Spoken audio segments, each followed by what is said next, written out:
हरि ओम तत्सत्। श्रीमते रामचंद्राय नमः।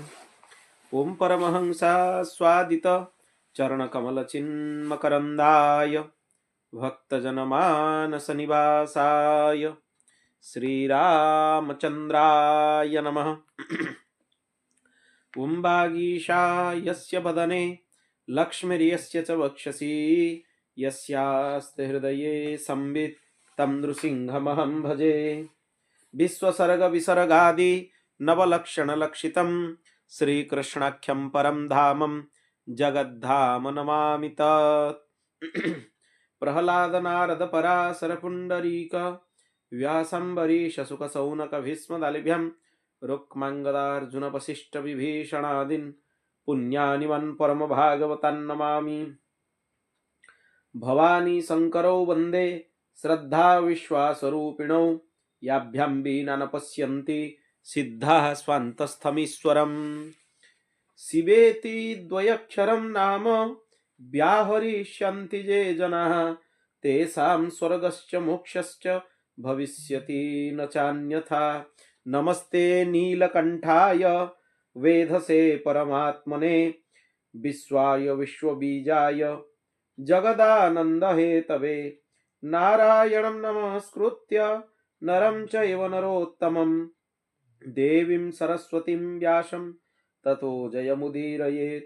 नमो देव्यै महादेव्यै शिवायै सततं नमः।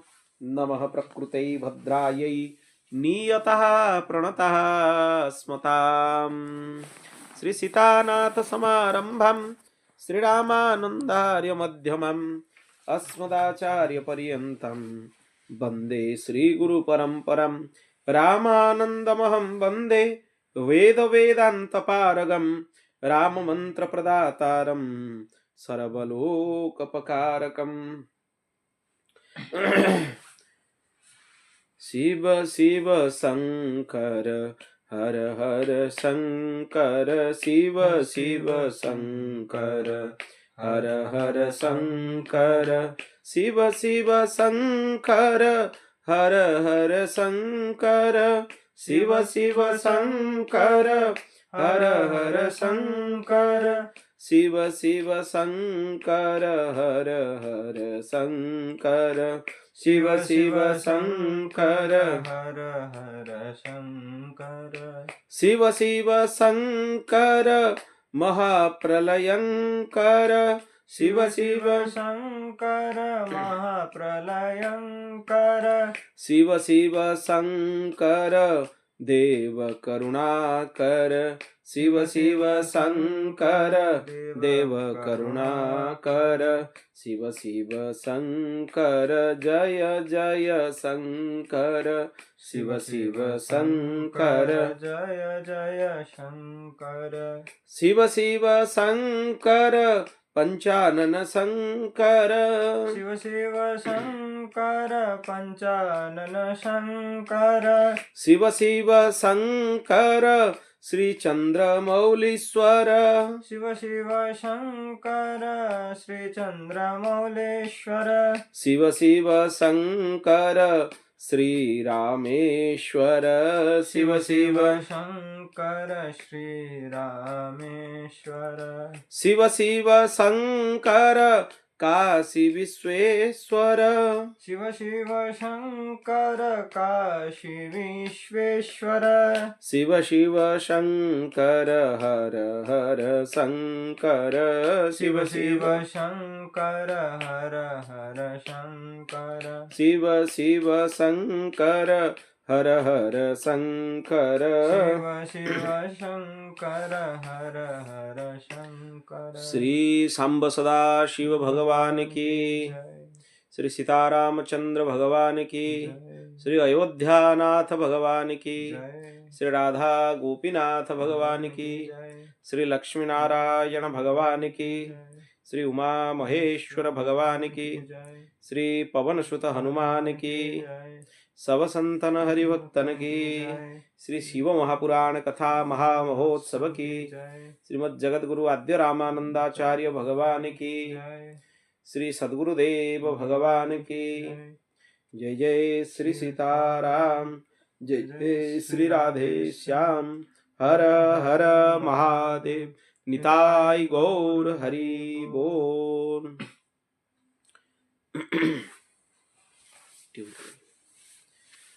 भगवानकर महती कृपा करुणारू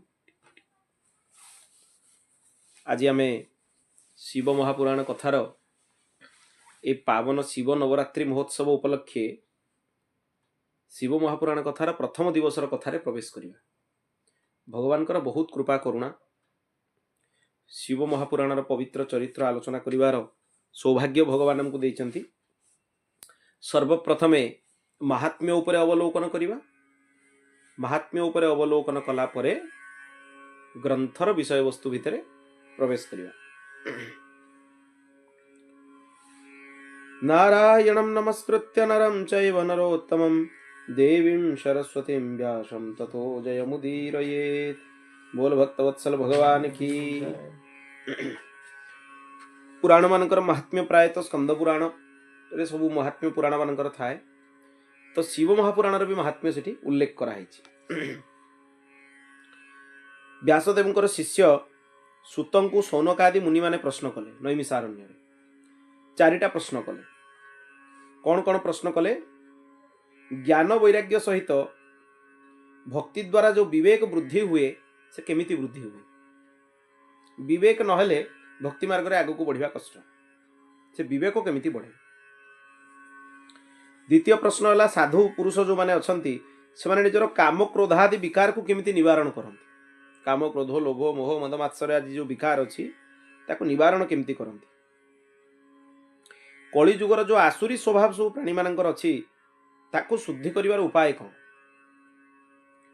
आ चतुर्थ प्रश्न है केउ कल्याणकारी साधन द्वारा आत्मशुद्धि है कि जीव भगवान शंकर भक्ति निज हृदय रे उत्पन्न करि परिबो? भगवान सांब सदाशिवंकर भक्ति केमिति हृदय रे उत्पन्न हो? सुत मुनि कहले, हे मुनि श्रेष्ठ, आपण मानको बुद्धि बहुत श्रेष्ठ। जनकर बुद्धि शुद्ध नहेले भगवान कथा शुणिबार लालसा ता भितरे आसेनी। ये साधारण भाव में बुझिबा दरकार। जने जेतले भगवान को कथा उपरे प्रश्न करूची, भगवान को कथा जानिबार आग्रह होउची, ता माने तार बुद्धि शुद्ध होई सारिची। बुद्धि शुद्ध नहेले भगवत विषय को प्रश्न मन भितरे आसीबो ही नहीं। तेणु आपण मानकू जो काल रूपी सर्प अपेक्षा करिक रहिची ग्रास करिबा पई ताकू विध्वंस करुथिबा शिव महापुराण कथा मु आपण मानकू सुनाउची। ये जो व्यासदेव रचित शिव पुराण ये कलिजुगर जीव मानकू शुद्ध करे तांको मन को। याठू बड़ उपाय आउ कौन अछि?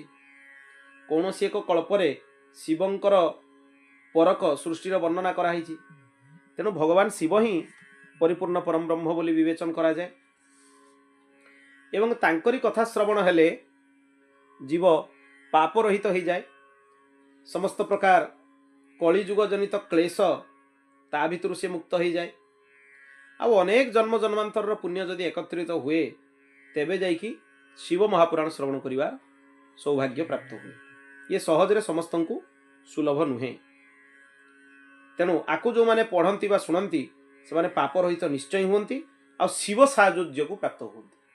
जोटा को आमे भगवत प्राप्ति कहूचे, जोटा को आमे मोक्ष प्राप्ति कहूचे, भगवान शिवंकर चिंतन कले ताको शिव सायुज्य बोली कहा जाए। शिव लोक को प्राप्ति है। एई पुराणर एते महिमा आको एक मुहूर्त हो अधा मुहूर्त हो, मुहूर्त माने केते? 2 घड़ी। 2 घड़ी गोटे घड़ी होची 24 मिनिट। 2 घड़ी समय होची 48 मिनिट। 48 मिनिट समय को गोटे मुहूर्त कहा जाए। तेणु गोटे मुहूर्त हो अधा मुहूर्त हो क्षण मात्र के हो, जे आको शुणिथिबो तार केबे दुर्गति होबनी। आ तार कर्म रूपी जो महावन ताकू शिव महापुराण भस्म करिवार सक्षम। कारण कर्म जंजाल मुक्त नहेले संसार सागर रु पारी हवा बहुत कष्ट। तेणु कर्म जंजाल मुक्त करबा पई शिव महापुराण अद्वितीय ग्रंथ, अद्भुत ग्रंथ। आकु श्रवण कला माने जीव माने पाप रहित हो जाती, समस्त प्रकार क्लेश रु मुक्त हो जाती। राजसूय यज्ञ कले जेतिकी पुण्य शिव महापुराण श्रवण रे सेतिकी पुण्य प्राप्त हो जाए। एते महिमा। एथिरे 7टी संहिता अछि 24,000 श्लोक अछि यार संहिता मानकर नाम कौन जमी श्रीमद् भागवत स्कंध अच्छी एथिरे सब संहिता अछि कौन कौन संहिता प्रथम है विद्येश्वर संहिता द्वितीय है रुद्र संहिता तृतीय है शतरुद्र संहिता चतुर्थ है कोटि रुद्र संहिता पंचम है उमा संहिता षष्ठ है कैलाश संहिता आ सप्तम है वायु संहिता वायव्य संहिता ये 7टी संहितार 24,000 श्लोक विशिष्ट ये दिव्य ग्रंथ जे प्रत्येक दिन भक्तिपूर्वक ये संहिता मानकर श्रवण करे वाचन करे मनन करे ताको उत्तम गति प्राप्त हो जाए से जीवन मुक्त हो जाए एते महिमा शिव महापुराण सहस्र अश्वमेध यज्ञ 100 वाजपेय यज्ञ भी शिव महापुराण 16 कलारू एक कला सहित भी समान होनी माने 16 भाग भागे भी होनी एते महिमा हजारे गंगा सप्त नदी सप्तपुरी जेते एमानकर यात्रा करा जाऊ तीर्थ अवगाहन करा जाऊ शिव महापुराण सहित एमाने समता प्राप्त करि परिबे नाही एते महिमा एवं जो माने निजर कल्याण चाहूचंती प्रत्येक दिन शिव महापुराण अधा श्लोक हो एक श्लोक हो नित्य पाठ करने आवश्यक ये अत्यंत श्रेष्ठ दुर्लभ ग्रंथ चतुर्वर्ग प्रदान करिवार सक्षम माने धर्म अर्थ काम मोक्ष 4 प्रकार वर्ग फल ये प्रदान करि पारे इतिहास पुराण भितर भी श्रेष्ठ आ समस्त को पई कल्याणकारी एते महिमा है सौनक पुणी कहले सुतमुनि आपण तो तत्वज्ञानी महापुरुष पुराण पुरुष आपण शिव महापुराण महात्म्य विषय आमको टिके सुनांतु जे पूर्वरु ये पुराण शुणिकी कहार कल्याण हे से विषय कथा टिके आपण श्रवण करंतु सुतमुनि कहले शिव महापुराण महापापी दुराचारी जो माने माता पिता को विद्वेष करती दंभी हिंसक अधर्मी असत्यवादी एमान को भी शुद्ध कर दिए तामाने ये गोटे प्रकार प्रायश्चित हो ग्रंथ को शुणला किंतु नियम रहिबा दरकार जे ग्रंथर अवगाहन पर पुनश्च से सब पाप मानकर पुनरावृत्ति न हो जो माने ब्राह्मणंकर धन को हरण करती व्यभिचार करती अत्यंत शठता युक्त मलिन बुद्धि देवतांकर धन जो माने हरण करती क्रूर होती निर्दयी होती सेमान को भी शिव महापुराण कल्याण कर दिए तांको पई भी ग्रंथ अत्यंत कल्याणकारी ग्रंथ सुतमुनि कहले मु आपण मानको एक इतिहास सुनाऊची किरात नगर रे जने ब्राह्मण रहउतले तांको नाम होची देवराज से संध्याहीन स्नानादि क्रियाहीन ता सहित तांकर वैदिक मार्ग रे विश्वास श्रद्धा नथिला जो ब्राह्मण संध्या विहीन से ब्राह्मणत्वरु तळकु खस जाए तार तो विधान होची 3 दिन संध्या रहित हो गला माने प्रायश्चित करने को पड़ो पुनर् उपनयन पुनश्च सब विधान आउथर करने को पड़ो तेणु ये समस्त को मारिकी तांको धन को हरण करे एक दैक तड़ागेश स्नातुम यातो महीसुर बेश्याम शोभावतीम नाम दृष्ट्वा तत्राति विह्वला तरे सी गोटे पोखर रे स्नान करुथाए से समय शोभावती नामक जड़े बेसी माने वैश्या सेठी थांती माने वैश्य कुलर कन्या वैश्य कुलोत्पन्ना तांको देखिकी तांको रूप उपरे मोहित हो गला आ तांको सहित रमण करने को लगिला एटी वर्ण संकरता प्राप्त हो कना ये होची ब्राह्मण सी वैश्य जो माने वैश्य वर्णर कन्या सहित विवाह करने उचित नुहे से बहुत तांको बापा माँ तांको बुझेले तथापि से बुझिलेनी से कन्या सहित रमण करने को लगिले दिने राति रे माता पिता और पत्नी को मारिकी तांकर ये सिना आकु बलपूर्वक आनिकी रखिथिले तांकर विवाहिता पत्नी भी जड़े अछंती घरे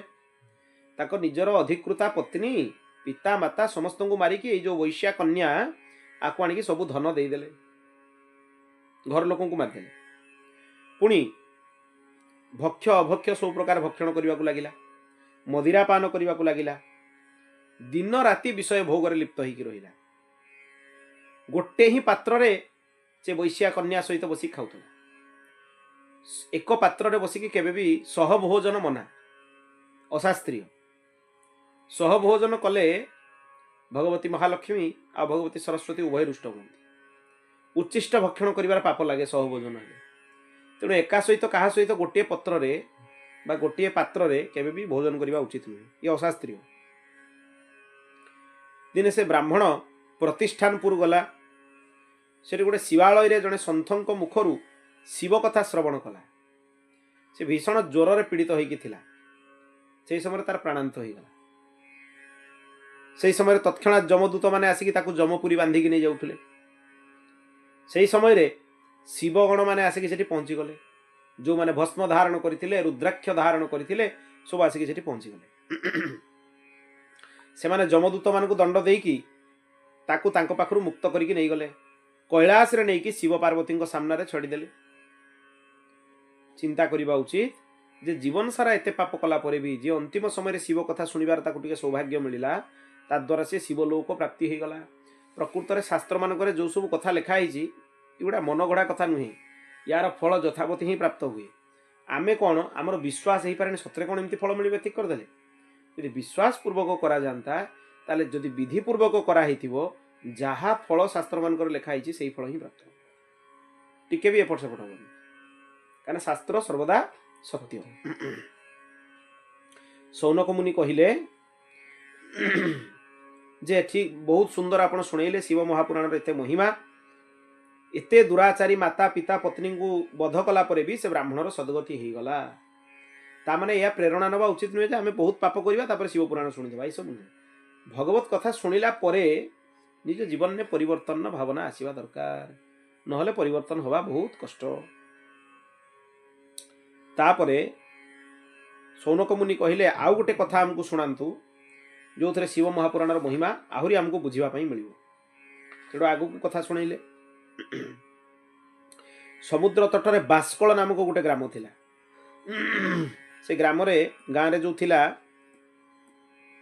बहुत पशुबुद्धि कुटिल कामी विषयी लोक सब सेठी रहउथिले से जने ब्राह्मण रहउथिले तांको ना हला बिंदुग महाधूर्त थिले महाधूर्त तांकर स्त्री भी व्यभिचारिणी ही जाइथिले अन्य स्त्री मानक भलिया ये निज स्त्री को परित्याग करके जड़े बेश्या सहित भ्रमण करने को लगे परपुरुष आसक्त होता बेश्या सहित भ्रमण करने को लगे। से ब्राह्मणर पत्नी चंचुला सी भी अन्य जड़े जार पुरुष सहित कामांध होकर रमण करने को लगिला। दिने बिंदुग एमान को देखीदेला तार पत्नी जो पुरुष सहित रमण करुला देखीदेला से पुरुष सेठू दौड़ी पलैला सेठू ये तार पत्नी को बहुत पिटिबा को लगिला मारिबा को लगिला बहुत मारिला निजे एपटे कुकृत्य करुची सेपटे निज पत्नीर कुकृत्य देखिकी ताको मारिबा को लगिला। भवान प्रतिदिनम कामम रमते वेश्यया कुधि माम विहाय स्वपत्नीम च युवतीम पति सेविनीम। चंचुला कहिला आपण तो मो भली पत्नी पाइकी मते छाड़ी देगी गोटे बेश्या सहित जाइकी रमण करुचंती ताले मु बा कौन करी मु कहा सहित रही मु भी नवजौवना स्त्री ये प्रकृत रे आपण को कर्मर फल। तापरे सी तले एक कथा शुणिले ब्राह्मण सी सेठू मानिले कहले ना मु बेश्या को छाड़ी रही पारि समय आसिला बिंदुग नरकगामी हेले चंचुला भी निज अंतिम समय पहुँचलानी से गोकर्ण क्षेत्र में जाके थाए से शिवालय रे जड़े शिव महापुराण कथा शुणु था से गोटे प्रसंग आसिला जे जो माने स्त्री पुरुष अन्य पर पुरुष पर स्त्री सहित रमण करती तांको जमदूत नरक को नहीं जाइकी लुहार तत्त मुसळ तांको देकी जननांगरे दंड दियंती लुहार तत्त मुसळ देकी। तेणु एक कथा शुणिकी चंचुला से कहले जे जो कथा शुणेले मते बहुत भय लगुच मते भी दंड मिल निज को धिक्कार करने को लगिला से कहला ताले मते तो बहुत भयंकर दंड मिल मु केमिति मुक्त हेबी मते से विषय कहतु। चंचुलार कथा शुणिकी पंडित कहले हे द्विजपत्नी तुम सौभाग्यवशत शिव कथा को आसछ शिव कथा श्रवण कला माने समस्त पाप नाश हो जाए पापर प्रायश्चित भी हो ଯେମିତି ଧୁଆ ହେଇଥିବା ଦର୍ପଣ ବା ପୁଛା ହେଇଥିବା ଦର୍ପଣ ମୁକ୍ତ ହେଇଯାଏ, ନିର୍ମଳ ହେଇଯାଏ, ସେମିତି ଶିବ କଥା ଯେଉଁମାନେ ଶୁଣନ୍ତି ତାଙ୍କର ସମସ୍ତ ପାପ ନଷ୍ଟ ହେଇଯାଏ। ତେଣୁ ତୁମେ ଶିବ କଥା ଶ୍ରବଣ କର। ଇଏ ନେତ୍ରରୁ ଅଶ୍ରୁପାତ କରିକି ଭଗବାନ ଗୌରୀ ଶଙ୍କରଙ୍କୁ ସ୍ତୁତି କରିବାକୁ ଲାଗିଲା। ପାର୍ବତୀ ତାର ସ୍ତୁତି ଶୁଣିକି ବହୁତ ପ୍ରସନ୍ନ ହେଲେ, ତାଙ୍କୁ ନିଜ ସେବିକା ବନେଇଦେଲେ ଚଞ୍ଚଳାକୁ। ଏବେ ଚଞ୍ଚଳା ଦିବ୍ୟ ସୁଖ ଲାଭ କରିବାକୁ ଲାଗିଲା। ଦିନେ ଚଞ୍ଚଳା ପାର୍ବତୀଙ୍କ ସାଙ୍ଗରେ ବସିଥିଲା। ତାଙ୍କୁ କହିଲା, ହେ ଶମ୍ଭୁପ୍ରିୟେ, ହେ ସ୍କନ୍ଧମାତା, ଆପଣ ସୃଷ୍ଟି ସ୍ଥିତି ଲୟ ତ୍ରିବିଧ କ୍ରିୟାର ପରିଚାଳନା କରନ୍ତି, ଆପଣଙ୍କୁ ମୁଁ ବାରମ୍ବାର ବନ୍ଦନ କରୁଛି।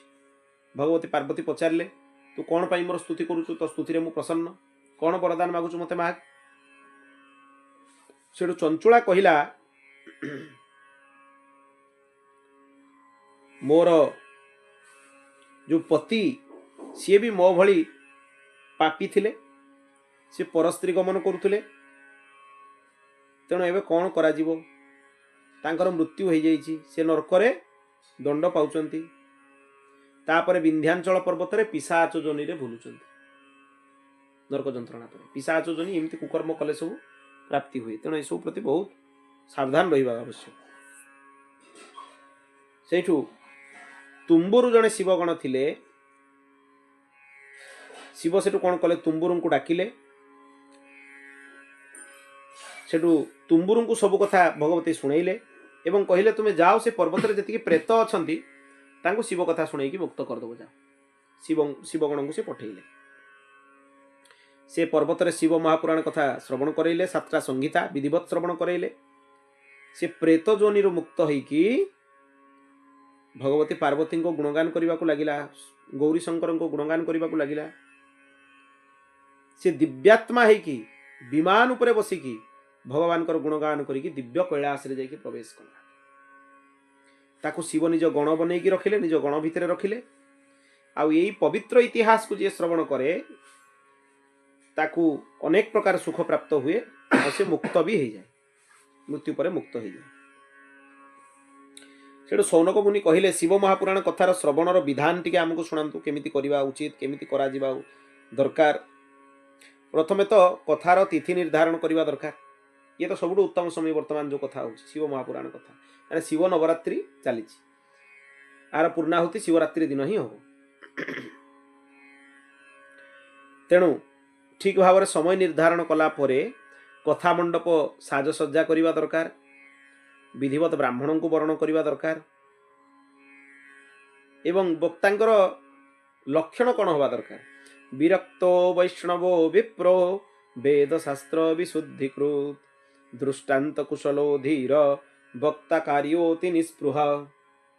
ଏତିକି ଲକ୍ଷଣ ବକ୍ତାଙ୍କ ଭିତରେ ଥିବା ଦରକାର। ସେ ବିରକ୍ତ ହେଇଥିବା ଦରକାର, ଭଗବାନଙ୍କର ଭକ୍ତ ହେଇଥିବା ଦରକାର, ବେଦଶାସ୍ତ୍ରର ଉତ୍ତମ ଜ୍ଞାନ ଥିବା ଦରକାର, ଯେଉଁ ଜାଗାରେ ଯେଉଁ ଦୃଷ୍ଟାନ୍ତ ଶାସ୍ତ୍ରରେ ଦେବା ଆବଶ୍ୟକ ସେଗୁଡ଼ା ତାଙ୍କୁ ଜଣାଥିବା ଦରକାର, ଧୀର ହେଇଥିବା ଦରକାର, ଶାନ୍ତ ହେଇଥିବା ଦରକାର।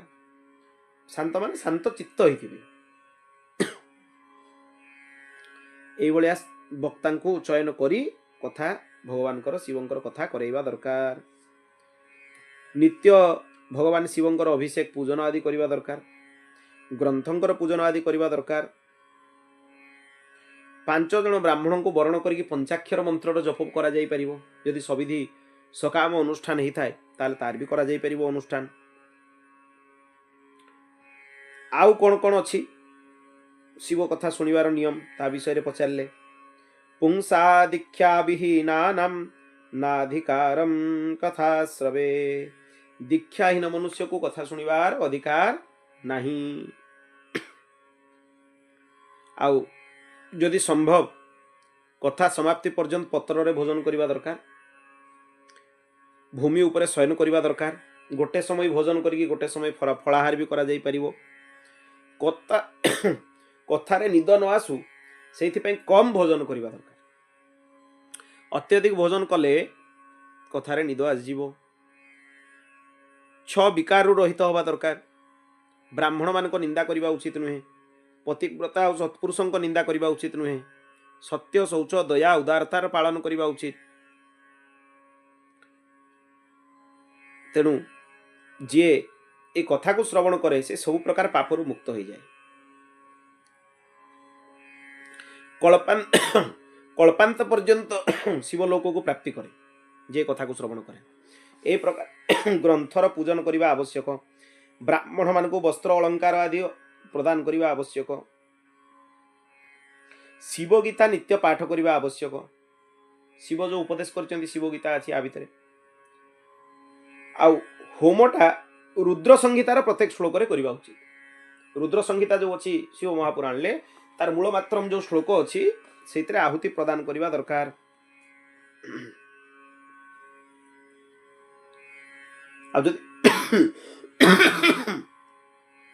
होम करिवारे अक्षम तेबे होमर जो द्रव्य हवि द्रव्य ब्राह्मण मान को दान भी करा जाई परिवो।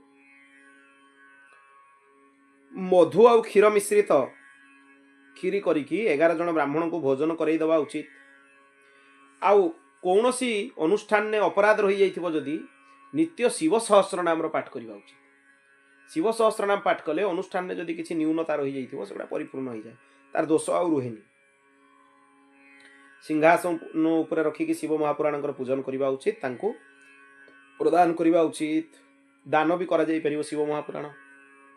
एही विधि रे जो माने शिव महापुराण कथा करांती श्रवण करंती से माननकु शिव साजुज्य प्राप्त हुए, समस्त पापरु मुक्त हो जाती।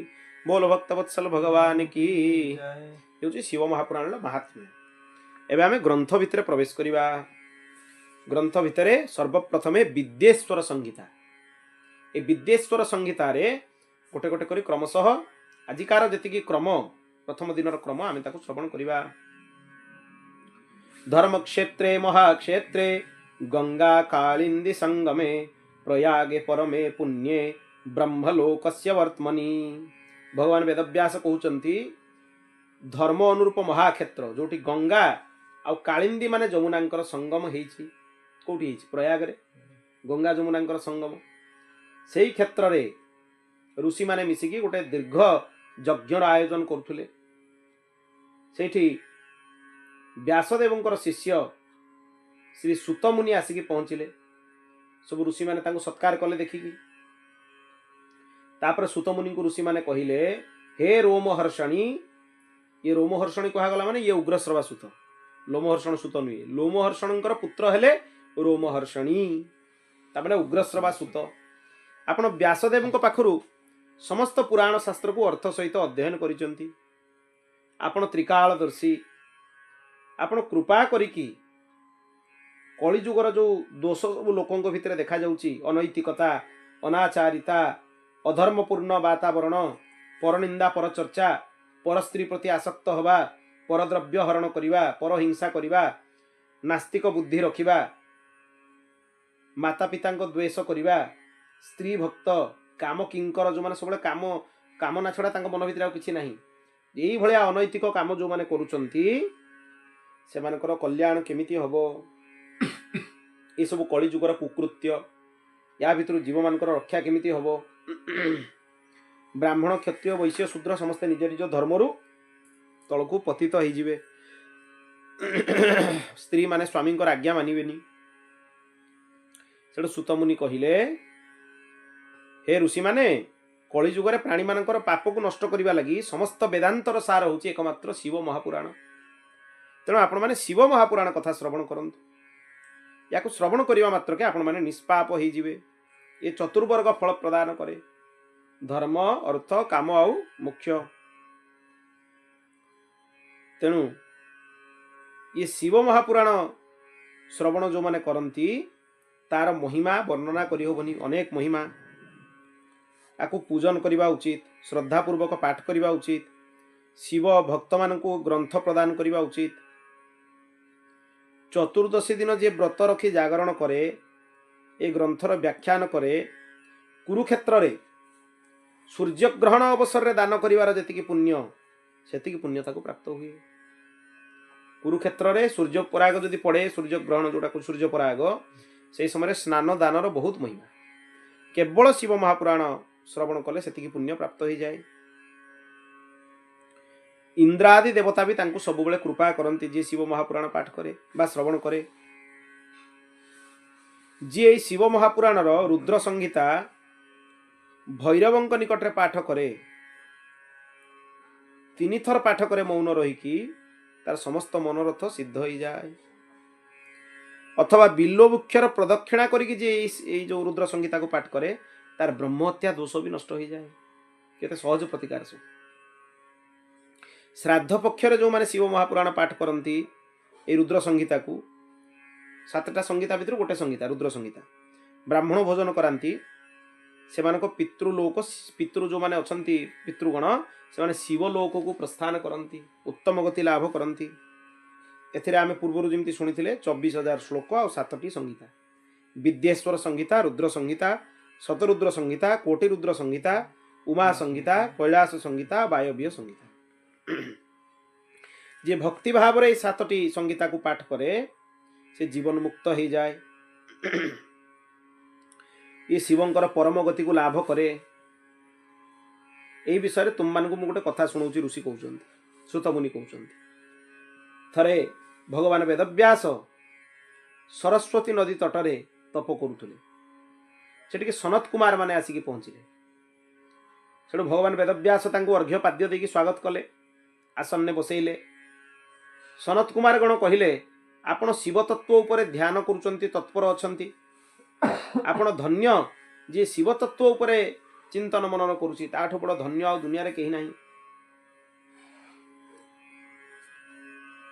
तेणु भगवान वेदव्यास कहले हे सनत कुमार गण वेदरे धर्म अर्थ काम मोक्ष 4टा जाक कथा लिखा है मु अनेक प्रकार ग्रंथ भी रचना करिछि किंतु जोटा परम अद्वैत मुक्ति तार ज्ञान मते अन्य को शास्त्र प्राप्त होनी तेणु मु तपस्या लगी कौन करी कहतु सनत कुमार गण कहले हे वेदव्यास शिवंकर कीर्तन श्रवण मनन ये 3टी कार्य द्वारा ही तुम मुक्त हो पूरा भागवतर क्रम जमी संदेह होती भागवत से नारद को प्रश्न करिसेंती नारद भी सही कथा कहिसेंती एठी भी सही कथा शिवंकर कीर्तन श्रवण मनन द्वारा जने जीवन मुक्त हो पारिबो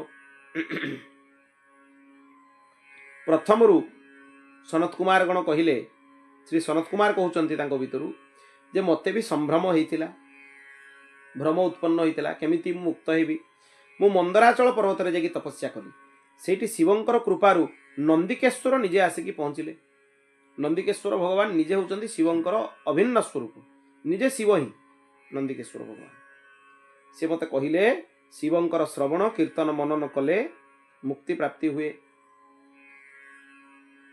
तेणु भगवान शिवंकर शिवलिंगर पूजन करने उचित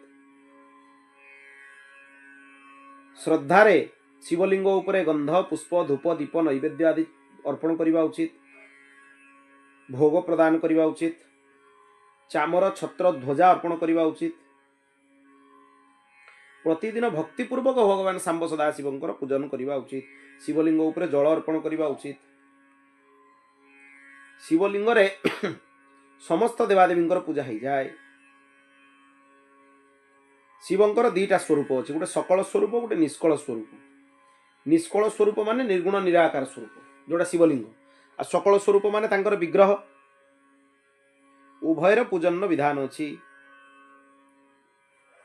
तेणु जदि ब्रह्म शब्द क्या पाखे घटित हुए सी होती भगवान शिव तेणु जो माने निर्गुण निराकार स्वरूप आसक्त शिवलिंगर उपासना करने उचित शिवलिंग सहित विग्रहर पूजन करा जाई परिबो बा विग्रह न चाहिए भी केवल शिवलिंगर पूजन करा जाई परिबो किंतु केवल विग्रह पूजन विधान नहीं शिवंकर शिवलिंग सह विग्रहर पूजन करा जाए ये होची विधान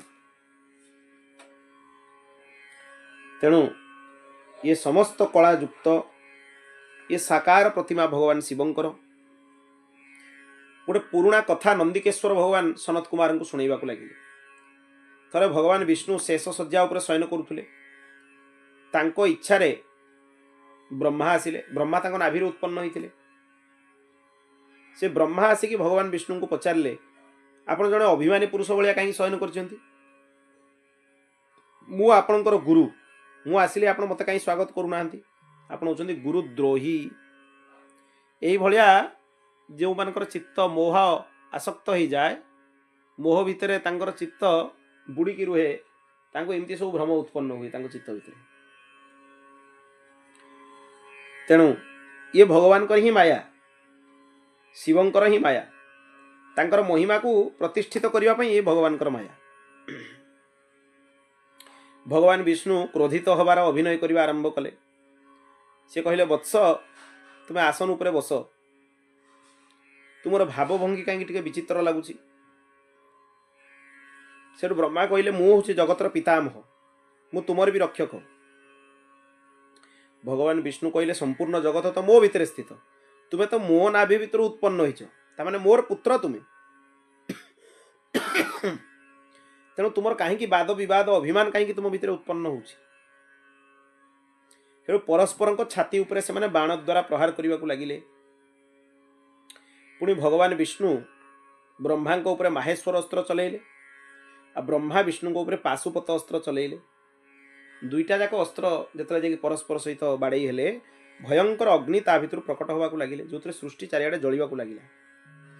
सब देवता माने जिते दृश्य देखिले मैंने शिवों पाखे जाकि पहुँचिले। दिव्य कैलाश रे भगवान शिव पार्वती सहित बसचंती। से निवेदन कले जे आपण दुई जन को युद्ध को समाप्त करंतु। सेठू भगवान शिव कहले हे देवगण, मु ब्रह्मा और विष्णुंकर युद्धर कारण जानी सारी। से कौन कले, उभय मझे गोटे महान अग्निस्तंभ रूप में प्रकट हो गले। विराट अग्निस्तंभ, महाभयंकर आकृति। तेणु एमाने जो परस्पर भितर युद्ध करुले युद्ध शांत हो गला। एते बड़ ज्योतिर्मय स्तंभ देखिक मैंने आश्चर्य होगा लगिले। से स्तंभ को परीक्षा करने एमाने निर्णय नेले। ब्रह्मा हंस रूप धारण करके ऊपर आड़ को गले, भगवान विष्णु शुकर रूप धारण करके स्तंभर तल आड़ को गले। खोजा लगिले। भगवान ब्रह्मा खोजिले जे स्तंभ कौटी सरी, भगवान विष्णु खोजिले स्तंभ कौटू आरंभ हो, ज्योतिर्मय स्तंभ। किंतु से स्तंभर आर पार भी पाइलेनी। पाताल भेदन करके भगवान विष्णु पशिगले, किछि पाइलेनी। ब्रह्मा आकाशर अंतिम स्तर पहुंचले भी किछि पाइलेनी। से देखिले जे फूल से ना ये स्तंभ सेमिति ही अछि। ए ज्योतिर्मय स्तंभटा ही शिवलिंग स्वरूप। ब्रह्मा सेठी देखिले जे से स्तंभ उपरु तलको गोटे केतकी फूल खोजुए, बहुत सुगंध थिला तार। ब्रह्मा कहले हे पुष्प मानकर राजा, तुम्हें कौटी थिलो? तुम्हें स्तंभर ऊर्ध्व भागरु खोजुच। आज पर्यंत मते स्तंभर आदि अंत किछि मिलिलानी। तेणु कौन करिबा उचित? मु तो हंस रूप धारण करके आसिली, विष्णु शुकर रूप धारण करके गले। गोटे काम करी, मु मिछरे प्रमाण देदेवी, तुम्हें से साक्षी देदेव जे तुम्हें देखिछ मु तार अंत पाई। आपत काल मिछ कहवाटा पाप नुहे, असत्य भाषण कले दोष लगे। इमती कहले ब्रह्मा। दोष लगे, अपराध, से महद अपराध।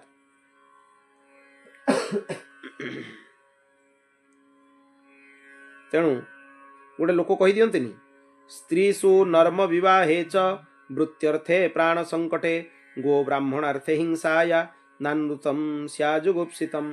ए जगह मिछ कहले पाप हुएनि, किंतु प्रकृत थे गुरुदेव भगवान वर्णन करुले केवल गो ब्राह्मण हितार्थाय गोटे जगह जोठी मिछ कहले अपराध लगे, आ सबुड़ा जगह अपराध लगे।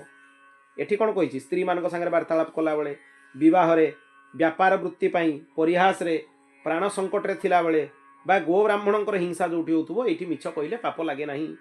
श्रीमद् भागवतर 8 स्कंधर 19 नंबर अध्याय 43तम श्लोक भागवत कथा लिखाई। किंतु याकू सर्वादौ ग्रहण करा जाई परिबो नहीं। मिथ्यार कहीं आश्रय नहीं। मिथ्या केवल जदि आवश्यक गो ब्राह्मण जीवन रक्षा करने तेबे कह जाई परिबो, अन्यथा मिछ कहवा दरकार नहीं। ब्रह्मा कहले मोर प्रतिष्ठा और प्राण संकट रे अछि, तेणु तुम्हें मिछ कहीदेव जे ब्रह्मा सतरे जाकि स्तंभर अंत देखि आसिले।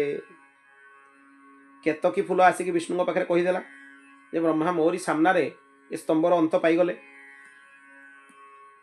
सेठू भगवान विष्णु ब्रह्मा को पूजा कले, कहले जहा तुम्हें स्तंभर अंत पाईगल, मु तो आदि पाइलिनी। पूजा करने को लगिले। सेठू शिव क्रोधित होइकी प्रकट हो गले जे ब्रह्मा एमती कपटपूर्ण व्यवहार करुचंती। सेठू भगवान विष्णु हाथ जोड़िकी कहले प्रभु आपण आमर पाप दूर करंतु। शिव कहले हे विष्णु, तुमे मिछ कहिन, तुमे सत्य वक्ता, तेणु आज पाखरु संसार रे तुमको ईश्वर बोली समस्ते मानिबे, सत्कार प्राप्त होबो, तुमर पृथक मूर्ति स्थापन होबो, पूजन होबो, मो समान आपणकर पूजन आज पाखरु होबो। किंतु ब्रह्मांक कथा जेतले उठिला भगवान शिव क्रोधित हो गले। से कहिले ब्रह्मा तुमे मिछ कहिछ। तांकर भ्रुकुटी भितरु जड़े क्रोधी देवता उत्पन्न हेले भगवान शिव भ्रुकुटी, ना है भैरव, काल भैरव बोली जहाँ कह जाए। तांको शिव आज्ञा देले जे तुमे आंकु दंडित कर, ये कहीं मिछ कहिछन तांको दंडित कर, दंडर योग्य सी, दंडर पात्र, तेणु तांको दंड मिलवा उचित। बोल भक्त वत्सल भगवान की जय। आज्ञा मिलवा क्षणी भैरव कौन कले, ब्रह्मांकर केश धरिकी गोटे पंचम मस्तक तांकर आगुरु थिला। ब्रह्मांकर आगुरु 4टा मस्तक नथिला, 5टा थिला। जो ऊर्ध्व मुखटा थिला ब्रह्मांकर, ता केश धरिकी मुंडटाकू उपाड़ी नेले, काटी नेले। सेठू अन्य मस्तक उपाड़ी देवे भयरे ब्रह्मा भय विह्वल होइकी व्यस्त होइकी शिवंक चरण तले पड़ीगले। सेठू समस्ते ब्रह्मा विष्णु उभय भगवान शिव को प्रार्थना करने को लगिले, स्तुति करने को लगिले। सेठू भगवान शिव संतुष्ट हेले।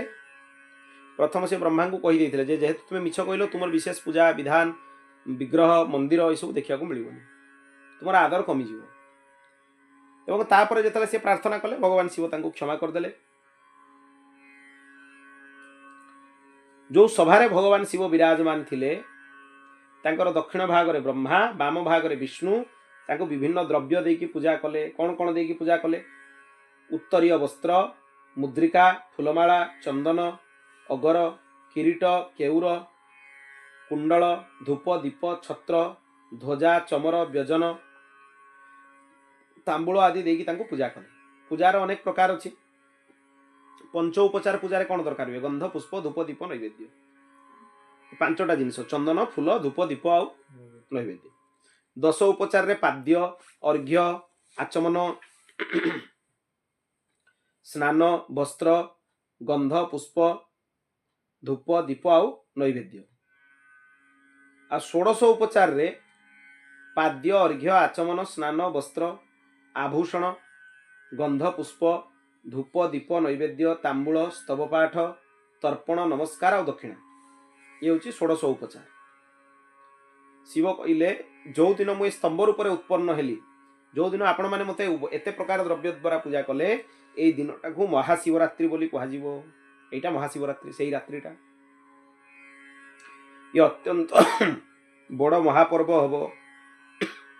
जी शिवरात्रि दिन जितेन्द्रिय होइकी निराहार द्वारा प्रपंच रहित होइकी भगवान शिवंकर रात्रि जागरण पूर्वक पूजा करे, ताकू भगवान शिवंकर 1 वर्ष पर्यंत करा जाइथिबा पूजार फल प्राप्ति हुए। 1 वर्ष पूजार फल नित्य। मार्गशीर मासरे आर्द्रा नक्षत्र युक्त जोग जो दिन थिबो, से दिन जे शिव पार्वती शिवलिंग को दर्शन करे, से कार्तिकेय ठू भी अधिक प्रिय हो जाए मोर। तेणु आज पाखरु ए स्तंभाकृति रूप में मोर पूजन हम। शिवलिंग को गोटे मूर्ख जो माने जड़ बुद्धि से माने ताकू गोटे अंग आकृति बोली मानिकी बहुत दुराचारी कथा सब कहवाक लगती, किंतु प्रकृत में सी हूँ निर्गुण निराकार ब्रह्मंकर स्तंभ ज्योतिर्मय स्वरूप, से रूप में पूजा करा जाए। जो स्थान रे घटना घटिला ता ना होगला अरुणाचल। जो माने शिवलिंग रे भगवान शिव को पूजा करेंगे से माने सालोक्य, सामीप्य, सारूप्य, साष्टी, साजुज्य 5 प्रकार मुक्ति प्राप्त करेंगे। तेणु तुम्हें एबे अभिमान त्याग करिकी तुमर बुद्धि उत्तम काम रे लगाओ। भगवान शिव कहउचंती अहम ब्रह्माश्च सर्वश्च जगतः कारणम परम आत्मेश्वर उपदृष्टा च स्वयं दृग्विशेषण। भगवान निजे कहउचंती जे मुहि ब्रह्मा, मुहि विष्णु, मुहि ईश्वर, ये सबु होची मु। शिव एक कथा काहन कहिचंती? दक्ष प्रजापति को कहिचंती श्रीमद् भागवत रे। दल दक्ष प्रजापति शिवंकर स्वरूप बुझी पारिनी, ताको शिव बुझाई देइचंती। शिव कहले दक्ष ये संसार रे ब्रह्मा विष्णु जहाँ देखुच मोर ही स्वरूप आम अभिन्न तीन जन जाक तेणु सर्वव्यापक होइथिबारु जगतर वर्धक होइथिबारु ये ब्रह्म स्वरूप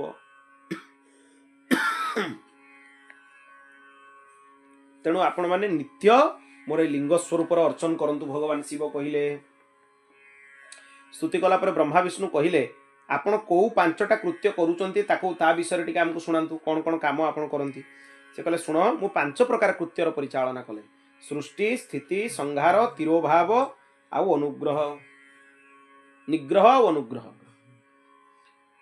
संसार रो आरंभर नाम होची स्वर्ग बुद्धिर नाम वृद्धि जो होची संसार ता ना होची स्थिति नष्ट हो जिवा होची संहार उद्धार हवा होची उत्क्रम बा तिरोभाव आ मोक्ष करवा होची अनुग्रह ए पांचटी कृत्य को मु परिचालन कराए सेति पई पंच महाभूत सृष्टि हेची भगवान शिव बुझौचंती पृथ्वी रे मोर सृष्टि गुण देखा जाउची जल रे स्थिति गुण देखा जाउची अग्नि रे संहार गुण देखा जाउची पवन रे निग्रह बा तिरोभाव देखा जाउची आ आकाश भितर अनुग्रह कृत्य देखा जाउची ए पंच महाभूत पंच कृत्यर स्वरूप अभिन्न स्वरूप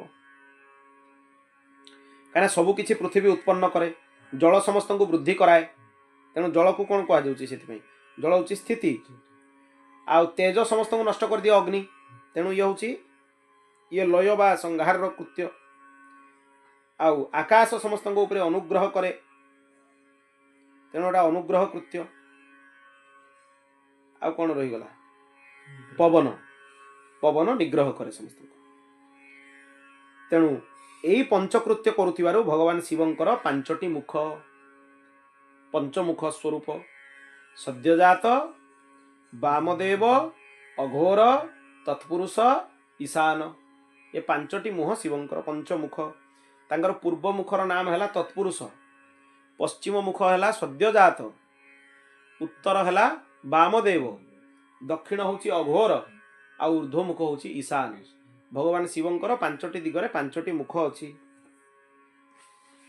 हे ब्रह्मा विष्णु वाचको यमहं वाच्यो मंत्रोयम हि मता मदात्मकः तदनुस्मरणं नित्यं ममानुस्मरणं भवेत् हे देवगण ओंकार होची मोर वाचक मु होची तार वाच्य ए ओंकार ही मोर आत्मा प्रणव तेणु यार नित्य नैमित्तिक स्मरण कर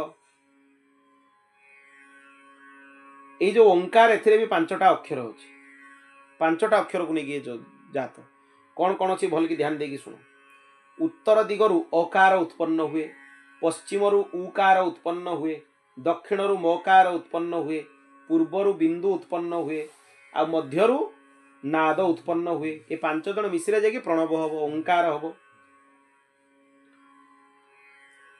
अकार अकार रु नकार ए पंच जो शिवंकर पंचाक्षरी मंत्र सी भी प्रणव भितर उत्पन्न होइछि पांचटा अक्षर रु केमिति उत्पन्न होइछि अकार रु न प्रकट होइछि उकार रु म प्रकट होइछि नम हो गला मकार रु सी उत्पन्न होइछि बिंदु रु वा उत्पन्न होइछि आ नाद रु य उत्पन्न होइछि तले गला नमः शिवाय पंचाक्षर मंत्र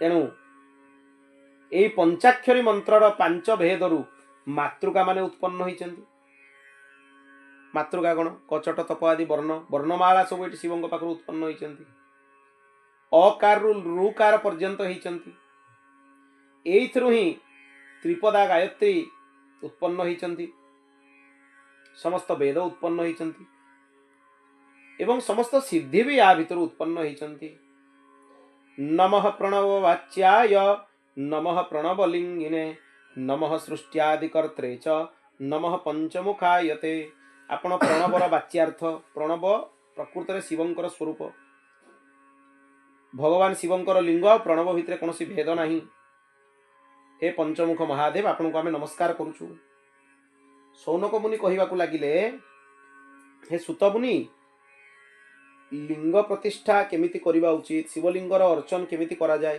तार विधि विधान विषय टिके हमकु श्रवण करांतु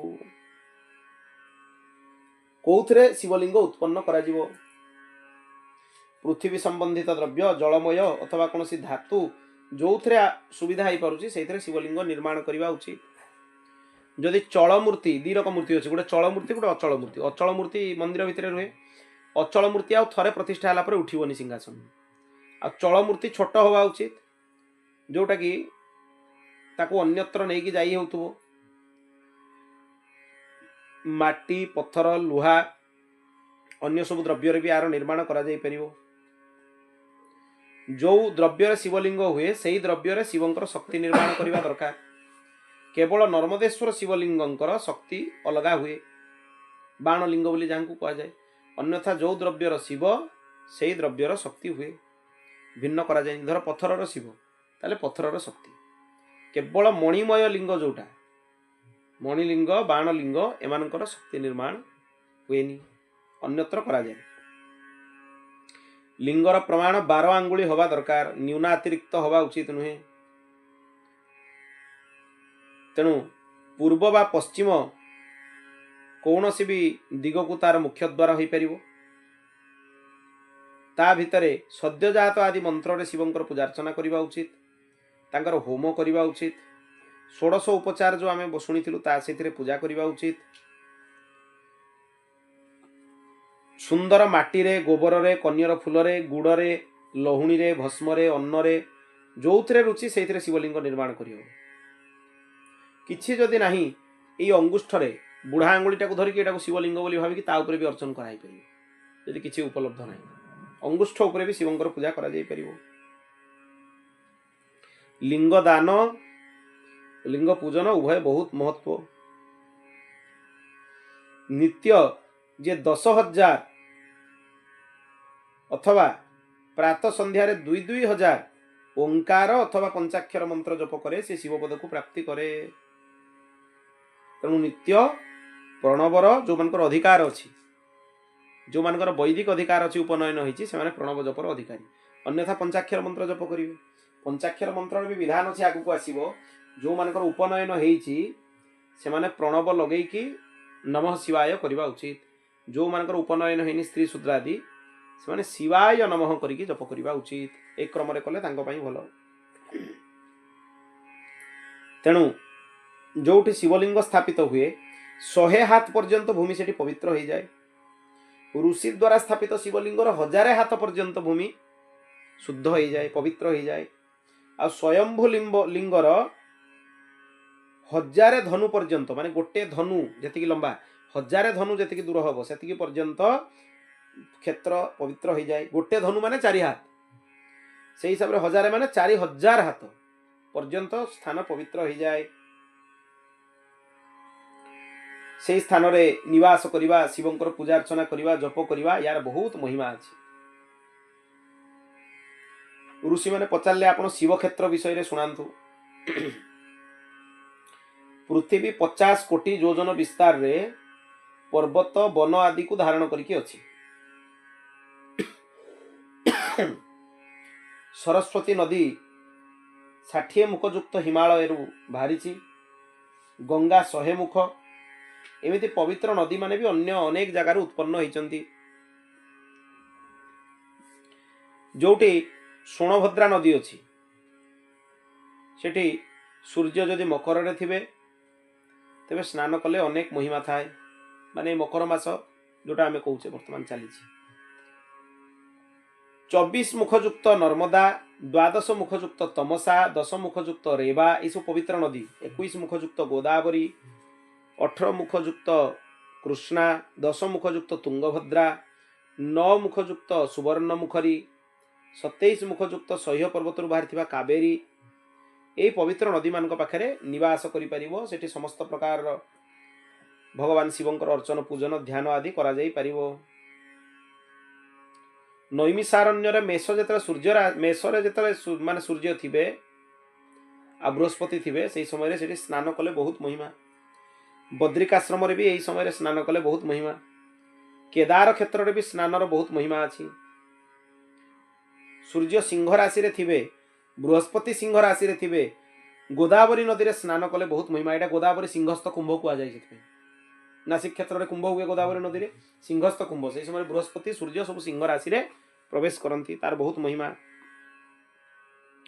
बृहस्पति कन्या राशि रे सूर्य कन्या राशि रे प्रवेश कले जमुना सोनभद्र रे स्नान कले गणेश लोक प्राप्ति हुए। एमिति विभिन्न तीर्थ मानकर स्नान कले अनेक प्रकार पुण्य प्राप्ति हुए। तापर सदाचार वर्णन कले कौन कौन पालन आमे करिवा दरकार। उषा काल रे प्रातः हवा बहु पूर्वर उठी जिबा दरकार। अंतत पक्षे सूर्योदय 1.5 घंटा पूर्वर शय्या त्याग करिवा दरकार कम से कम, आउ सोइबा उचित नुहे। एवं सब दिग मान को मुह करके प्रणाम करिवा उचित। गोटे गोटे करी समस्त को प्रणाम करिवा उचित। शौचादि कर्म करिवा उचित। ता सहित माने विधिवत स्नान आदि करी मृत्तिका आदि लगे शरीर को शुद्ध करी पवित्र जल बा तीर्थ रे स्नान करी भगवान संध्या वंदन करी भगवान शिवंकर उपासना करिवा उचित। संध्या वंदन करिवा उचित। संध्या भी उचित समय रे करिवा उचित। यदि उचित समय रे संध्या न करा जाए, असमय रे संध्या हुए, ताले अधिक 100 गायत्री जप करिवा उचित। माने गोटे माला अधिक करिवा उचित। आ 10 दिन यदि बिना संध्या रे व्यतीत हो जाए 1 लाख गायत्री मंत्र रो जप करिवा उचित। बहुत माने कड़ा प्रायश्चित ए सब तेणु सेमति करिवा उचित नुहे। तेणु प्रत्येक दिन संध्या गायत्री विधिवत करिवा उचित। सूर्य को अर्घ्य दबा उचित। एही सूर्य सहस्रांशो तेजो रासे जगतपते अनुकंपयमां भक्त्या गृहाणार्घ्य दिवाकरः। विधिवत एही भली तर्पण बलि वैश्व अतिथि सत्कार आदि कर्म करी निजर जहा कृत्य ब्राह्मण जो जो काम करिवा कथा, क्षत्रिय जो जो कर्म करिवा कथा, वैश्य जो जो कर्म करिवा कथा, शूद्र जो जो कर्म करिवा कथा, से सब कर्म करिवा उचित। नित्य अग्नि रे होम करिवा उचित। जो माने अधिकृत, जो माने विवाह रे अग्निहोत्र व्रत ग्रहण करती से माने सेत्रे भी करि परिवे।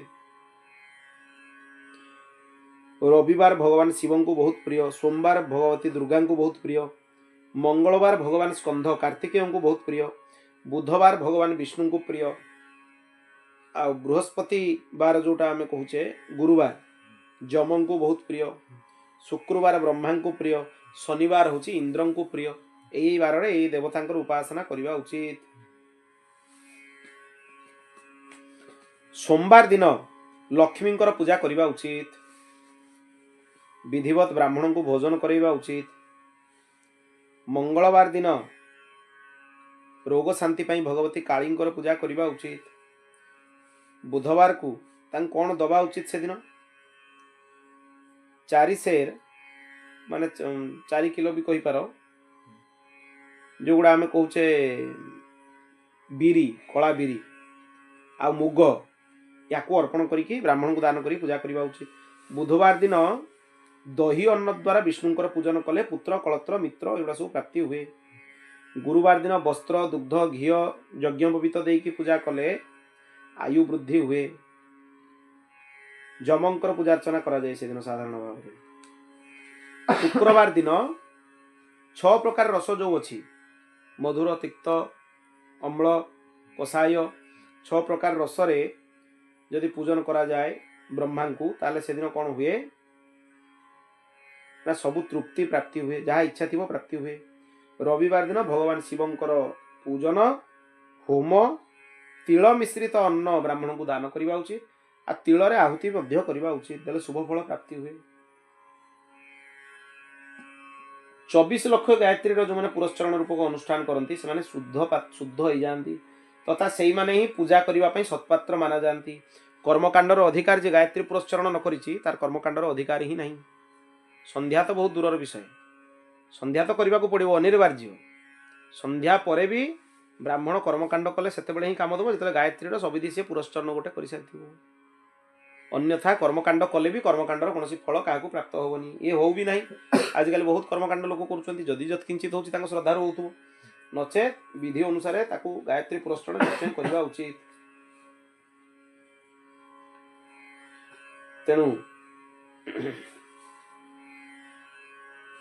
रविवार दिन दशांग युक्त दान करिवार विधि अच्छी। दशांग माने जहाँ को डाकिबो तांको सम्मान करिवो डाकिबो तांको उत्तम द्रव्य अर्पण करिवो, तांको हाथ पाद धोई दबो, पाद सेवा करिवो, वस्त्र चंदन दबो, अर्चन करिवो, घृत दबो, मालपुआ दबो, रस दबो, उत्तम रस, याकू दशांग दान कह जाए। एतिकी काम करिवो देले भगवान शिव बहुत प्रसन्न हुअन्ति। बोल भक्त वत्सल भगवान की। पार्थिव शिवलिंगर बहुत महिमा अछि।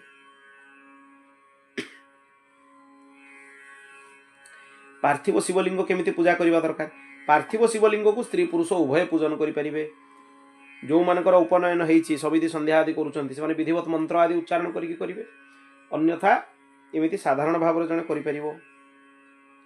पार्थिव शिवलिंग पूजन भगवान शिव को बहु प्रिय। को जगार केते भोग अर्पण करबा उचित सेथिरे भी विधान कहाइछि। घरे जो शिवलिंग थिबे सेथिरे 250 ग्राम भोग दिया जाई परिबे, गोटे पा जाकू कहा जाए। मनुष्यकृत शिवलिंग जो स्थापित होइछि 1 किलो चाउल रे नैवेद्य अर्पण करके पूजा अर्चना करबा उचित। देवतांक द्वारा प्रतिष्ठित लिंग रे 3 किलो 3 सेर, आ निजे बाहरिथिबा शिवलिंग रे 5 किलो भोग लागिबा दरकार। तार मात्रा सब दिया हेछि। 12 आंगुली चौड़ा, 24 आंगुली लंबा, 1 आंगुली अधिक ताठू जदि हेइथाय 25 आंगुली धर जहा को हमें कहूचे, ताकू लुहा बा काष्ठ पात्र रे जदि करा हेतिबो तांकू पूजा अर्चना करा जाई परिबो। एमिति अनेक प्रकार शिवलिंग निर्माण विधान सब अछि। कौ तिथि रे कौ युक्त होइकि भगवान शिवंकर पूजा अर्चना कले उत्तम फल प्राप्ति हुए ता विषय रे कहा जाइछि। ए प्रणव शब्दर अर्थ कौन? प्र माने प्रपंच जोथिरे नाही, प्र न माने जोथिरे प्रपंच नाही, वह माने तुम पाखरु जोथिरे प्रपंच नाही, प्रकर्षेण नयेतः वह जुष्मान मोक्ष्यम इति वाह प्रणवः। जे जीव माननकु मोक्षर मार्ग को नहीं जाए से होछि कोन? प्रणव। तेणु अनेक प्रकार प्रणवर विधा जो माने क्रिया जोगी धन धान्य द्वारा शारीरिक अंग द्वारा पूजा करबा उचित। तपयोगी जो माने द्रोह रहित होइकि इंद्रिय मान को जय करिकि भगवान शिवंकर पूजा करबा उचित। आ जप जोगी जो माने से माने कामना मुक्त होइकि निरंतर जप रे लागिबा उचित। पंचाक्षर मंत्र जप करिकि लोक पवित्र हो जाती, अत्यंत पवित्र हो जाती। स्वयंभू लिंग काहाकू कहा जाए? जोटा निजे प्रकट होइथांती। बिंदु लिंग छोट जोटा होइथांती, प्रणवयुक्त लिंग होइथांती। प्रतिष्ठा लिंग जोटा देवता माने बा कोनोसी ऋषि माने स्थापन करिसंती। चर लिंग नाभि जिह्वा नासाग्र शिखा क्रम रे कटी हृदय जो स्थान सब रहिला आम शरीर रे अंग प्रत्यंग गुड़ा भी होछि चरलिंग, भगवान शिवंकर स्वरूप। एमिति अनेक प्रकार शिवलिंग विभिन्न स्थान रे अछंती। भस्म धारण शिव पूजार एक माने निहाती अनिवार्य अंग। बिना भस्म धारण रे शिव पूजा हेइ परिबोनी। जदि लौकिक अग्नि रु काढिबो सी गोटे भस्म हुए, आ गार्हपत्य अग्नि रु गोटे जदि भस्म नबो सी गोटे भस्म हुए। मृत्तिका काठ धन धान्य तिल ए सब मान को जदि अग्नि रे आहुति प्रदान करी भस्म करिवो सेटा लौकिक अग्नि कहा जाए। आ गार्हपत्य अग्नि कोटा जोटा मंत्र क्रिया द्वारा कर्मांग अग्नि उत्पन्न करा जाए सेटा गार्हपत्य। आ गोटे शिवाग्नि भी अछि। शिवाग्नि रे भस्म निर्माण गोटे विधान अछि शिव पुराण रे। कपिला जातीय गाई जदि कला गाई हिथांती बहुत भल। से गोबर जतले गाई करिवो तार गोबरटा तळे पडिया पई दबनी, तंबा पात्र रे गोबरटा को धरनबो, गोबरटा को सुखेइबो। सुखेई सारिबा परे सेतरे काष्ठ कर्पूर आदि देकी ताकू जळैबो उत्तम भाव रे, घियो घृत आदि देकी जळैला परे कपड़ा रे ताकू छाणीकी गोटे पात्र रे रखिबो। याकू शिवाग्नि बोली कहा जाए। बहुत अद्भुत ये अग्नि। याकू नित्य मस्तक रे धारण करिबा उचित। गोमातांकर सेवा नित्य करिबा उचित। भगवान शिवंकर पार्थिव लिंगर पूजन करिबा पई अनेक वैदिक मंत्र प्रयोग करा जाए। बा नमः शिवाय मंत्र रे द्रव्य प्रक्षण करिबा उचित। भूरसी मंत्र रे क्षेत्र सिद्ध करिबा उचित। आपस्मान मंत्र रे जल संस्कार करिबा उचित। नमस्ते रुद्रमन्यव मंत्र रे स्फटिक बंध करिबा उचित। नमः संभवाय च मंत्र रे क्षेत्र शुद्धि करिबा उचित।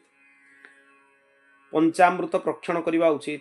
नमो नीलग्रीवाय शिवलिंगर प्रतिष्ठा करने उचित। एतत्ते रुद्राव जो वेद मंत्र अच्छी ए आसन दब मानव महांतम आह्वान कर जाते रुद्र उपवेशन कर जामीसु मंत्र न्यास कर अध्यवोच मंत्र स्थापन कर असौय स्ताम्र भी न्यास कर असह्य बसपति उपसर्पण कर नमस्तु नीलग्रीवाय पाद्य स्नान रुद्र गायत्री अर्घ्य त्रयंबक मंत्र आचमन दधिक्रावण मंत्र दधि स्नान पय पृथिव्यांग मंत्र दुग्ध स्नान घृतम घृतपावान मंत्र घृत स्नान मधुवाता मंत्र मधु माने महु स्नान तापरे से शर्करार भी स्नान करवा उचित। मानस्तके मंत्र कटिबंधन कर भगवान शिवंकर वस्त्र पिंधेब नमः कृष्णवे याते हेति मंत्र वस्त्र अर्पण कर नमः स्वेभ्य मंत्र गंध नमस्तक्षकेव मंत्र अक्षत नम पार्याय च मंत्र पुष्प नम पर्याय मंत्र बिल्वपत्र नमः कपर्दिने मंत्र धूप नम आसवे मंत्र दीप नम ज्येष्ठाय मंत्र नैवेद्य त्रयंबक मंत्र आचमन पुणी करब इमा रुद्राय मंत्र फल समर्पण कर ब्रज्याय मंत्र कलश समर्पण कर मान महांत मंत्र आ मानस्तके मंत्र अक्षत दब हिरण्यगर्भ मंत्र दक्षिणा दब देवस्यत्व मंत्र अभिषेक कर दीप मंत्र भगवान शिवंकर निराजन कर इमा रुद्राय मंत्र पुष्पांजलि दब मान महांतम मंत्र प्रदक्षिणा कर मानस्तके मंत्र साष्टांग प्रणाम कर एसते रुद्र मंत्र मुद्रा देखब यतो यत त्र्यंबकम नमो सेनान्य ये जो मंत्र सब वैदिक मंत्र अच्छी ए महामुद्रा देखब नमो गोभ्य मंत्र धेनु मुद्रा देखब ये भगवान शिव को प्रणाम कर देवागातु मंत्र विसर्जन कर संक्षेप भी कर सद्यजात मंत्र मृत्तिका आणब वामदेव मंत्र से जल दब अघोर मंत्र से पानी देकी भलकी निर्माण कर शिवलिंग तत्पुरुष मंत्र शिव को आवाहन कर ईशान सर्वविद्यान मंत्र शिव को स्थापित करके पूजार्चना कर विधि भी करा कौन कामना पाई कौ शिवलिंगर पूजन करा जाए आदि प्रकरण भी एथिरे बहुत सुंदर वर्णना कराई जो मानकर धन इच्छा अच्छी 500 शिवलिंग पुत्र इच्छा जो मानकर 1500 पार्थिव शिवलिंग माटी करके पूजा करवा उचित वस्त्रार्थी जो माने 500 शिवलिंग मोक्ष चाहिए लोक 1 कोटी पृथ्वीर कामना थिले 1000 दया इच्छा थिले 3000 तीर्थ इच्छा थिले 2000 सुहृद को भल निजर घर लोक को निज इच्छा रखापी 3000 वशीकरण इच्छा 800 एमती अनेक प्रकार शिवलिंग निर्माण करके पूजार्चना करिवार विधान अच्छी भगवान शिव को अर्पण करने उचित नैवेद्य त्रिदलम त्रिगुणाकारम त्रिनेत्रम च त्रियायुधम त्रिजन्म पाप संहारम एक बिल्व शिवार्पणम एथिरे भगवान शिव को बिल्व पत्र दबा उचित भगवान शिवंकर नाम सर्वदा मुखरे उच्चारण करने उचित जद्वारा जीव पवित्र हुए भस्म धारण करने उचित भस्म धारण भी अनेक मंत्र अच्छी त्रायुषम जमदग्ने कश्यपस्य त्रायुषम जमदग्ने त्रायुषम आदि मंत्र सब अच्छी अलग अलग अंगरे भस्म धारण करने उचित रुद्राक्ष उत्पत्ति केमिति हैला भगवान शिव दिव्य सहस्र वर्ष पर्यंत एकाग्र होकर तपस्या करुले तांको मन क्षोभित हैला से लोक उपकार पाई तांको नेत्र बंद करनेले तांको नेत्रु किसी अश्रुबिंदु पड़ा से अश्रुबिंदु रुद्राक्ष वृक्ष उत्पन्न हैला तेणु कौ अंगरे केते रुद्राक्ष धारण करिवो ता विषय भी अच्छी ये तो साधारण लोकों प्रकरण नुहे तथापि केते मुखी रुद्राक्ष को कौ मंत्र रे करिवो धारण तार भी विधान कुहाई एथिरे आ केते मुखी रुद्राक्ष काहांकर स्वरूप ता विषय भी कुहाई ध्यान देकी श्रवण कर एकमुखी रुद्राक्ष भक्ति मुक्ति प्रदान करे ये शिवंकर स्वरूप एथिरे ब्रह्महत्या दूर हुए दुईमुखी रुद्राक्ष रे गोहत्या दूर हुए समस्त फल प्रदान करे तीन मुखी रुद्राक्ष समस्त साधन प्रदान करे चारिमुखी रुद्राक्ष बहुत कष्ट को दुख को दूर करे नरहत्या दोष भी कटि जाए पंचमुखी रुद्राक्ष स्वयं रुद्र कालाग्नि बोली तांको कहा जाए ये सबु पाप को नष्ट करे छमुखी रुद्राक्ष कार्तिकेयंकर स्वरूप दक्षिण बाहुरे ताकू ग्रहण कले ब्रह्महत्या आदि पाप नष्ट हुए सातमुखी रुद्राक्ष होची अनंग ताकू धारण कले दरिद्र लोक भी भगवान शिवंक भली हो जाए समकक्ष आठमुखी रुद्राक्ष हूँ भैरवंकर स्वरूप, ताकू धारण कले जीव दीर्घायु हुए। नौमुखी रुद्राक्ष कपिल मुनिंकर स्वरूप, ताकू बाँ हाथ में बांधिले सर्वेश्वर हो जाए जीव। दशमुखी रुद्राक्ष स्वयं जनार्दन, ताकू धारण कले कामना पूर्ति हुए। 11मुखी रुद्राक्ष सर्वत्र विजय प्रदान करे। 12मुखी रुद्राक्ष जो मैंने केशरे धारण करती से माने द्वादश आदित्य तुल्य हो जाती। 13मुखी रुद्राक्ष जो मैंने धारण करती विश्वदेव मान तुल्य हो जाती। 14मुखी रुद्राक्ष हूँ साक्षात शिव, या भक्ति जो मैंने धारण करती सब पाप दुर्भाव तांकर नष्ट हो जाए। रुद्राक्ष बिना मंत्र धारण करने उचित नुहे। बिना मंत्र जो मैंने रुद्राक्ष धारण करती 14 इंद्र को आयु पर्यंत घोर नरक पड़ रही से बिना मंत्र रुद्राक्ष धारण करने उचित नुहे। कौन मंत्र अच्छी? एकमुखी पाई ओम ह्रीम नमः, दुईमुखी पाई ओम नमः, तीनमुखी पाई ओम क्लीम नमः, चारिमुखी पाई ओम ह्रीम नमः, पांचमुखी पाई ओम ह्रीम नमः, छमुखी पाई ओम ह्रीम हुम नमः, सातमुखी पाई ओम हुम नमः, आठमुखी पाई ओम हुम नमः, नौमुखी पाई ओम ह्रीम हुम नमः, दशमुखी ओम ह्रीम नमः, 11मुखी ओम ह्रीम हुम नमः, 12मुखी ओम क्रौम क्षौम रौम नमः, आ 13मुखी ओम ह्रीम नमः, 14मुखी ओम नमः। यही मंत्र रे धारण कले जाइकी भगवान शिव प्रसन्न हुंती। आ 14 उपरकू 15मुखी 16मुखी 21मुखी जो बाहर तार वर्णना शास्त्र रे नहीं। शास्त्र मानक सबुठू अधिक 14मुखी पर्यंत वर्णन अच्छी। 14मुखी पर्यंत रुद्राक्ष शास्त्रीय। बाकी लोक आजिकल रुद्राक्ष तैयारी भी कर दौरान प्लास्टिक आदि द्रव्य, तेणु से सब एत शुद्ध माना जाए। तेणु भस्म रुद्राक्ष एगुड़ा धारण न करी भगवान शिवंकर पूजा कले अभीष्ट सिद्धि हुए नहीं। बोल भक्त वत्सल भगवान की। ये विद्येश्वर संहिता पूर्ण है। यू रुद्र संहिता आरंभ हो। रुद्र संहिता रे अनेक प्रकार प्रसंग सब अच्छी। रुद्र संहिता बहुत बड़, ये बहुत प्रसंग सब अच्छी।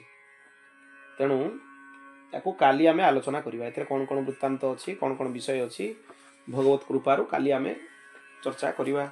बोल भक्त वत्सल भगवान की जय। जय शंकर हर हर शंकर, जय जय शंकर हर हर शंकर, जय जय शंकर हर हर शंकर, जय जय शंकर हर हर शंकर, जय जय शंकर हर हर शंकर, जय जय शंकर हर हर शंकर, जय जय शंकर हर हर शंकर, जय जय शंकर हर हर शंकर, जय जय शंकर हर हर शंकर, जय जय शंकर हर हर शंकर। श्री सांब सदाशिवार्पणमस्तु। ओं पूर्णमदः पूर्णमिदं पूर्णात् पूर्णमुदच्यते पूर्णस्य पूर्णमादाय पूर्णमेवावशिष्यते। हरि ओं शांति शांति शांति।